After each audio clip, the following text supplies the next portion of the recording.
Hey, fellow ENTs. John Boone here.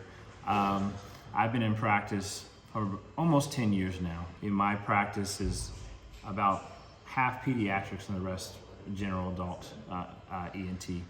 Very early on in my practice, so around 2014, once I started dealing with patients myself and prescribing medicines myself, I quickly realized that ear drugs, whether it be Ciprodex, whether it be something like Cortispor Odic delivered with an eyedropper, they're very difficult to deliver for parents, for patients, for senior citizens.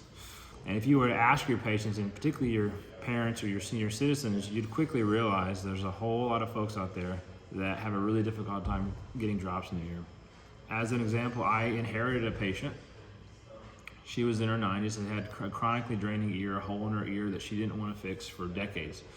So she literally used ear drops for decades, and she was a widow and had to administer her drops herself. Very often she'd have family members come over to her house and administer her drops. She told me her story, and at that time had already developed a ClearDropper due to countless patients and family members discussing their problem. After the first time using it, she's like, "Dr. Boone, this is amazing. Dr. Boone, this has really transformed how I can deliver my medicines." The other thing about this individual patient, she was on Medicare. She had no prescription drug coverage, so she was paying for all of her medications out of pocket. Quickly, she realized in her personal experience, her waste of drops decreased by about 100%. So she cut her waste in half. So that means everything that she paid out of pocket for, it doubled the life of it. And she's been using the ClearDropper now since the beginning. So it's been almost 4 years that she's been using the device.